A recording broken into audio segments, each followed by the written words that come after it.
Thanks for joining me for another Aussie online entrepreneurs interview, and today I've got a great interview for you. I'm lucky enough to be interviewing one of the Aussie online entrepreneurs, Mel Forbes. Mel's been with us for I think around about 8 months, something like that, maybe a little bit more, because she's actually maybe a little bit more, maybe 9 or 10 months. She helped out at our most recent Aussie Online Entrepreneurs Conference that we just had up in Brizzy. She's very, very vocal and helps out a lot of the Aussie Online Entrepreneurs within our private members-only community, and also has her products up, live and selling on Amazon. I know you're going to enjoy this interview, so sit tight, hold back, grab yourself a beer or a glass of wine, and you'll join us right now. You're in Brizzy, aren't you? How's the weather? I'm in Stanthorpe, which is about 3 hours southwest of Brisbane. Okay. And it's up in the mountains. We're over 1,000 metres above sea level, so it's very different to Brisbane climate. We get all the seasons. It's the coldest place in Queensland when it's cold. Wow. It does still get hot here though. Yeah, we can get down to -10. God. Yeah. Definitely.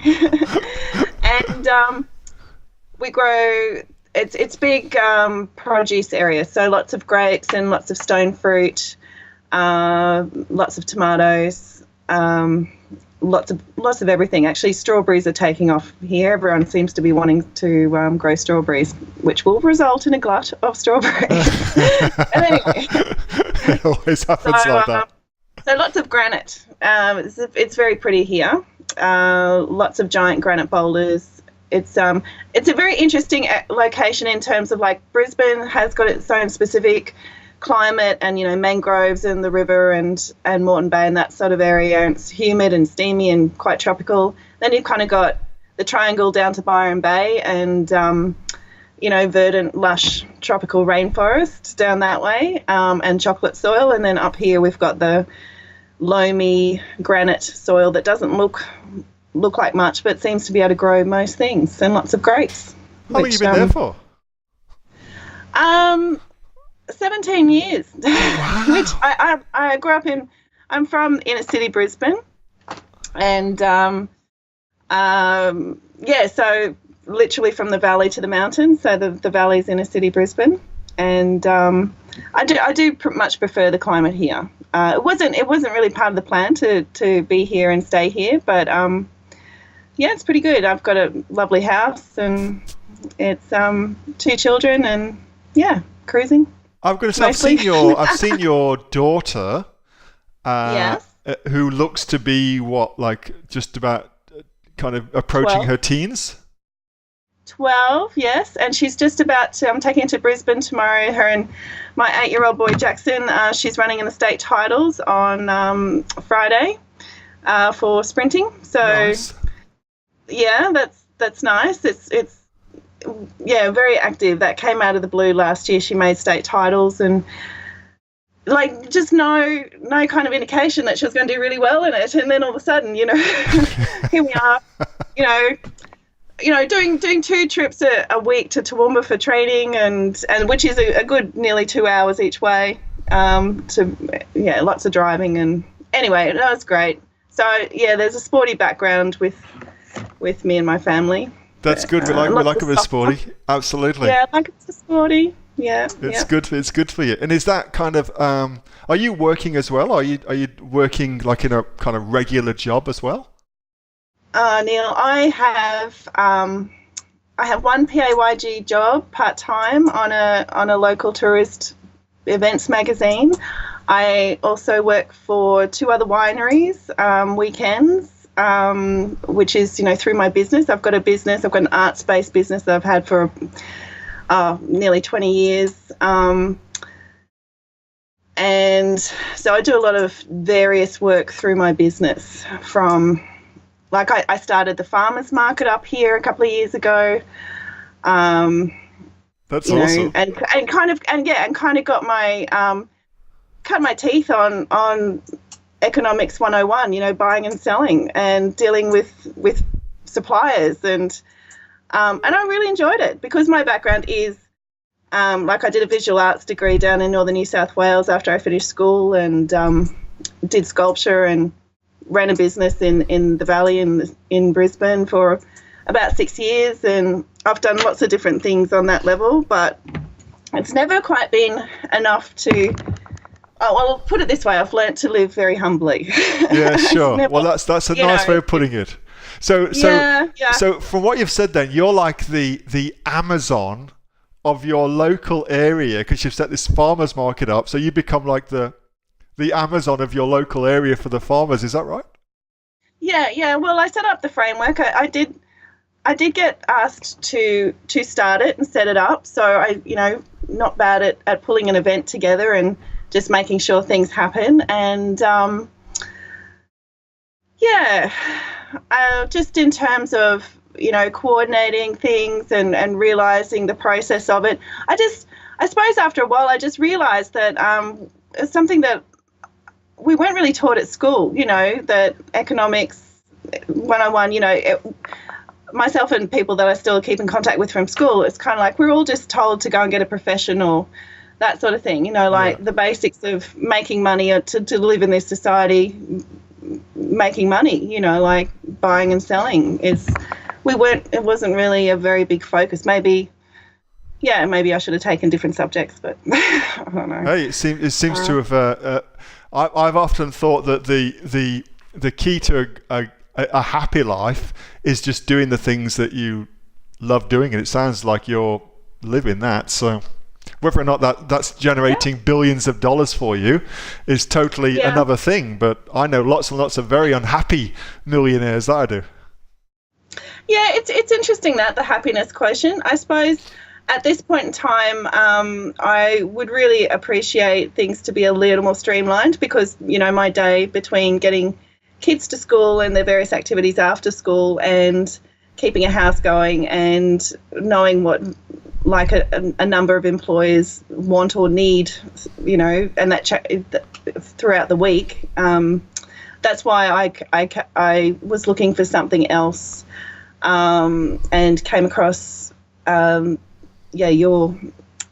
course, and thought that maybe investigating that idea would make sense, because I can't leave this area for probably another 8 or 9 years until my son's grown up. So it's not like I can take off and go and get some great job somewhere else or whatever, and just trying to keep the kids stable and just keep it all going.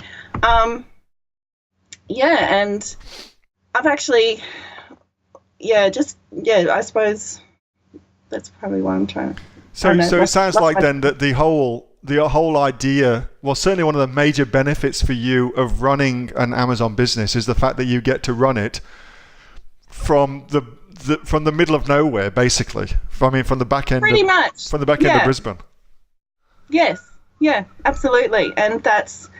And also, it's just really interesting. I have found the course really interesting. I enjoy reading all the various emails that I get. I wish I had sort of more time to really dig deeper at times, and because there's so much. Yes. There's a lot. It's big. It's not just just go and get a product and sell it, and it's really easy and no problems. And it's like as being you having worked in hospitality and working with chefs and stuff. It's like 1,000-step recipe. It is. Yeah. Absolutely. Yeah, it's like, I've done that step. Oh, there could be a few pitfalls there, but get to the next step. And yeah. Absolutely. Yeah, you're right. You get very good at following kind of the step-by-step things, don't you? Yeah. And I have to say that having bringing a mentor on board, or bring Sam on board kind of halfway through, I think the best thing someone can do for themselves if they're starting off is to probably lock in a consultant or a mentor. What was your decision based on to get that? I mean, where were you at when you thought to yourself, what, I think I'm going to get some help here? Yeah, no, I'd sourced the product, just decided to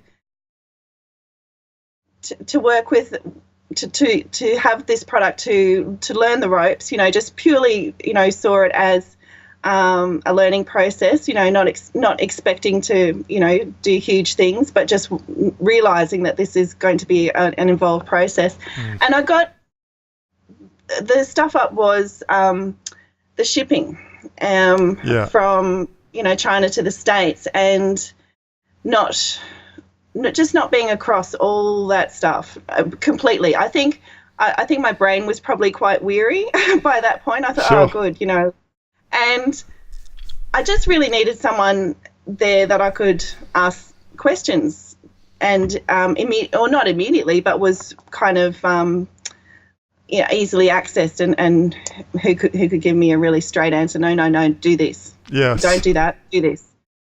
Forget about that. Do that. Like not leaving any kind of, okay, great. That's the answer to that. Now we're on to the next step. Because and just. I think in one of your early modules, especially when sort of creating the brand and the logo for that, like what resonated for me was, especially coming from a creative background and being quite visual, you'd like, don't get too hung up on the logo, or don't get too hung up on this and that. Just do it. Just don't. And that to me really works, because it's like, right, otherwise I could spend 3 years, I don't think that's quite right. And otherwise, nothing's happened for 3 years. It's ridiculous.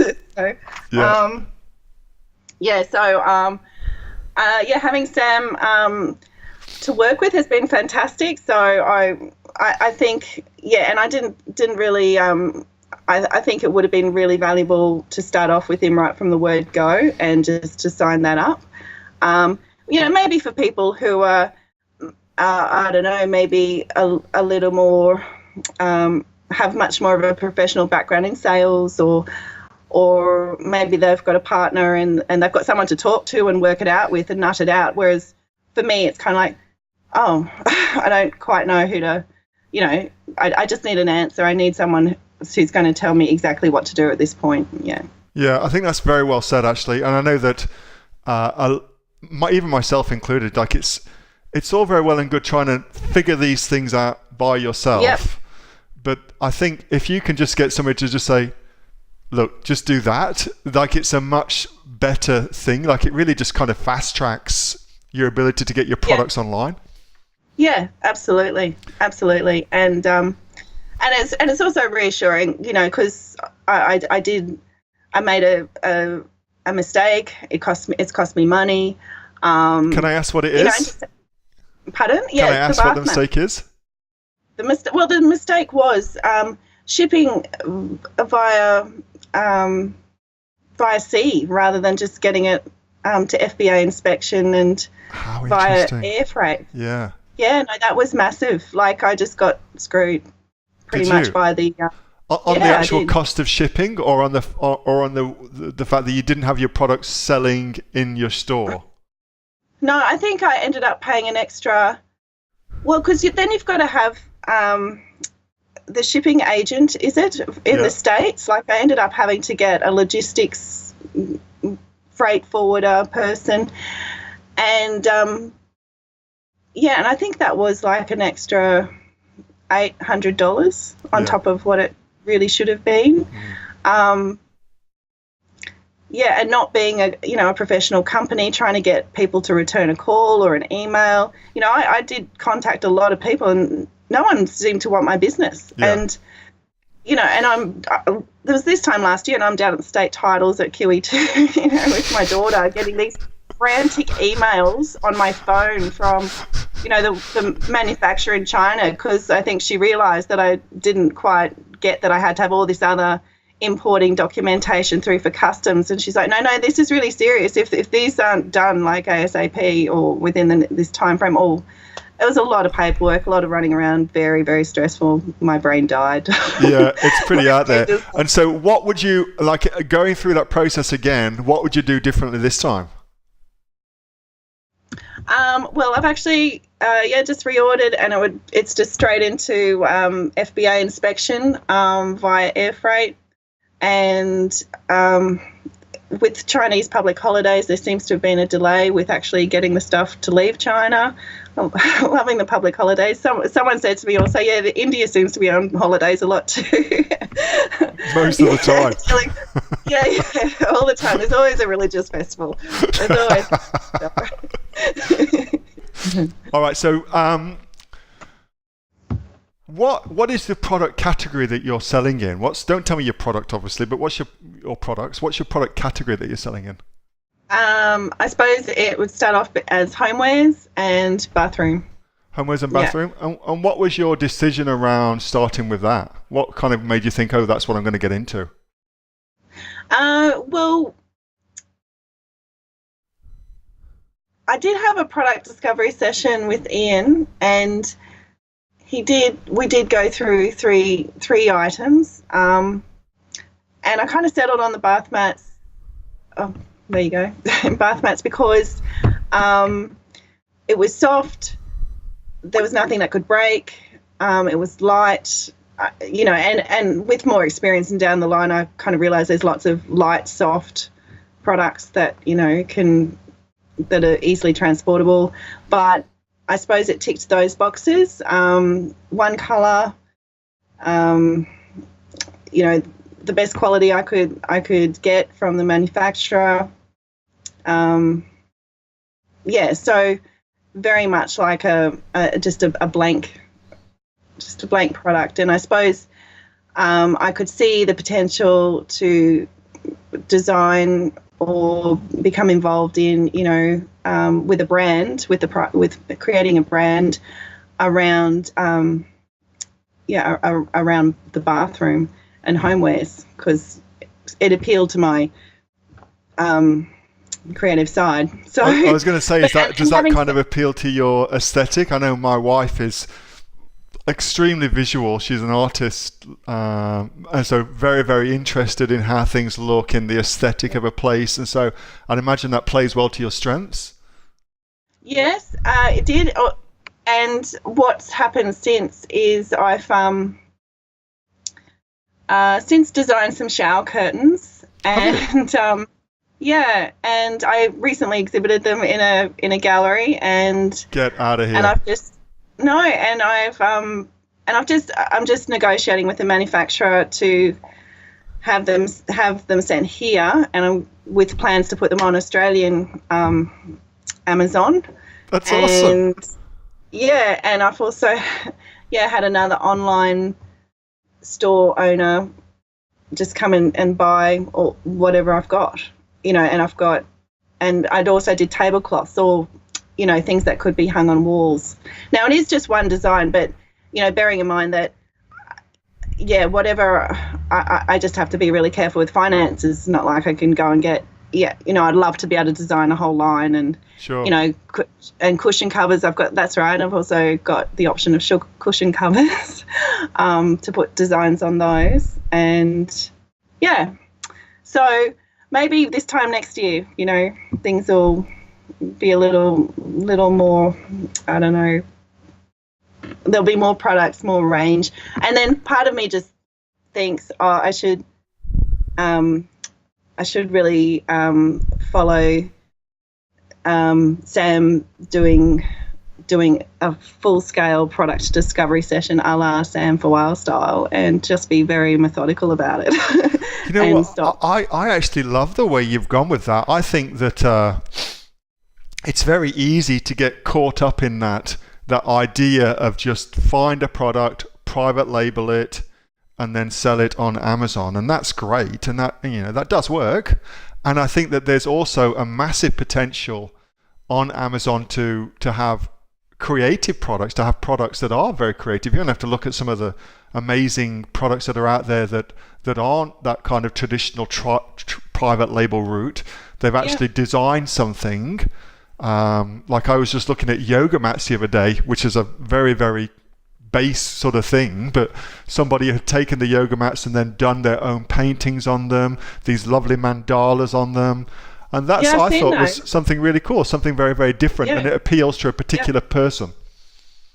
Yeah, and they'll certainly attract people's eye, when they're in advertising or it's a point of difference, and I just think that it just gives more weight to creating a brand for me. It just makes a bit more sense to be able to have some input rather than, I don't know. So sometimes I think maybe I should have gone into car accessories. You know, what was last? I did watch the Monday's Q&A yesterday, and the battery power starter. But yeah. You know what? The thing is, the thing to recognise is that you can sell anything on Amazon, and if you set your thing up right, you'll make money. I mean, that's the dirty secret that nobody really talks about. Like, you can sell pretty much anything on there, set it up right, and you'll make money. So it's pretty easy because of that. Yeah. Yeah.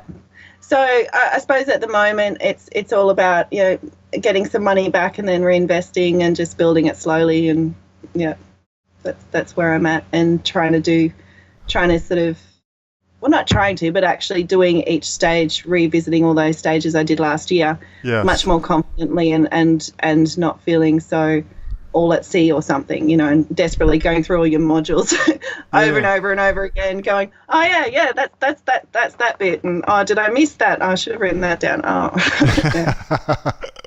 And I know that you're also kind of setting yourself up to do some consultancy work. Have you? Yep. I mean, if you're the Amazon of your local area with this market, do you see that as a potential source of clients for yourself? I am currently talking to a lady about a product she's developed to get that onto the European Amazon. I think there's a huge potential if Amazon brings in whatever level of groceries and fresh fruit and vegetables. Yes, absolutely massive. It's a bit scary because I'm really aware of, my brain nearly exploded thinking of Amazon's quality control for vegetables and you know, fresh produce, because I just know how full on it is. Yeah. And then trying to keep abreast of that. Absolutely. There's a lot of little boutique products that are made up here. But I have to say there's also the younger generation, talking, you know, 35 and under, 30 and under, are much more internet savvy, and it's just a no-brainer that if they create something, they've got their online store. Yeah, you're right. It's interesting. Yeah. And they don't necessarily think immediately of Amazon. You know, it's kind of, oh, I never thought of Amazon. Oh, yeah. So yeah, I think that there's definitely potential there to be that person, the go-to person, if they're wanting to, you know, go through the steps about how to get it all up and running. Yeah, I agree. What do you actually see with Amazon's pending doors opening? What do you see as the big opportunities on Amazon? Oh, everything. I think you sound like me. I love it. Yeah. Man, it is huge. When you realise just how big it is and just the scope of it all, yeah, it's massive. Yeah. And I think the secret is just actually trying not to confuse yourself too much and go, oh, look at that, get sidetracked and go, oh, we should do that, or we should do that, or no, I'll do that. Or people that create, just boutique lines of products, and maybe they're not into selling to big companies, and they can maybe keep their integrity and just tick along. You know, they're not necessarily wanting to sell a million of the product. They just want something that's easy to keep ticking over. Yeah. And I think that's great. It really frees up people's economics, I think, potentially, if they can get their head around it. Yeah, I agree. Because, especially in the more rural areas, you've got people who are professionals. They've got jobs. Then there's farm work, and that yes, there's full-time work there, but there's not that much of it, and then it's all seasonal, and minimum wage. Like it's very, very difficult to get anything more than the minimum wage around. That's exactly right. Yeah. So then in that way, Amazon becomes a way that they can increase their own incomes by selling things what they're doing anyway on their farms. Yes. Yeah. Absolutely.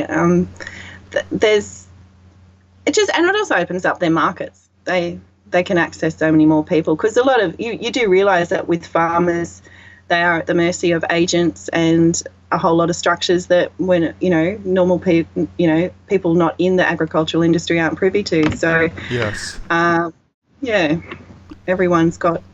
some pretty hardcore systems around everything. So yeah, it's great to have something come in that people will keep turning around and looking at and trying to work out how it can best benefit them. Yeah, I agree with that. That's great. And the rest of the world, whether it's the country or the rest of the world, yeah, wherever that goes. Absolutely. Yeah. And if you were if somebody was setting up now to think to themselves, well, I want to start selling on Amazon, now that you've had some experience around that and gone through that process of getting your products listed on Amazon, etc., what advice would you have to somebody who is thinking about getting started? I personally would highly recommend they get a consultant or a mentor straight up, who can just check in with them when they've hit a roadblock. I think that's a really good way of working, rather than be too prescriptive. Yeah. Just to be there to workshop and answer, or just to give them clear direction.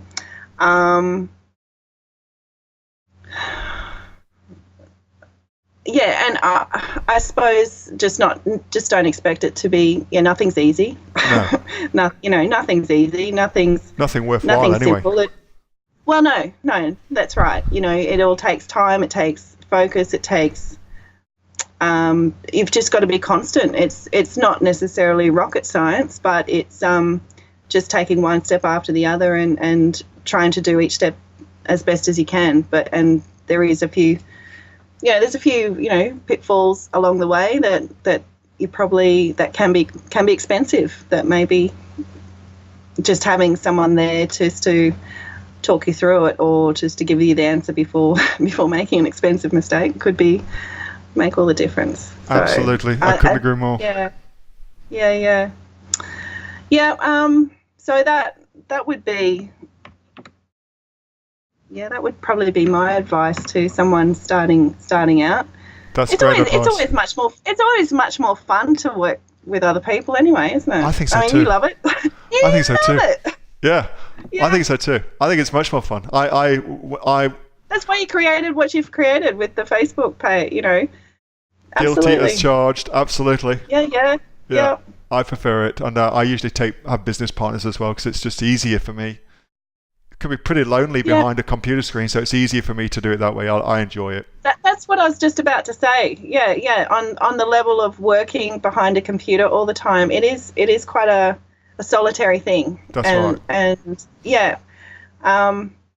which on one level I kind of like my little jobby jobs that I've got around the place, because it's I go and talk to people and interact and everything. Sometimes it'd just be nice to go and make coffees for 4 hours in the morning just to say hi to everyone.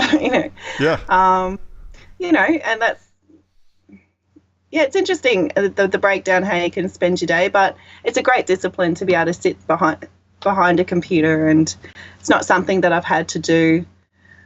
Well, I have done it in other roles, but yeah, there's definitely a discipline in sitting in a focused and concerted way in front of a computer for hours on end and getting a job done and then coming back to it. Yeah. Totally. As you would know. Yeah, you would totally know that. I'm living that with you. Living it. Yeah.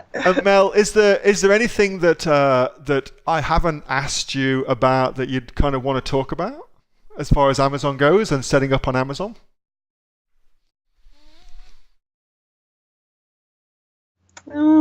Setting up on Amazon.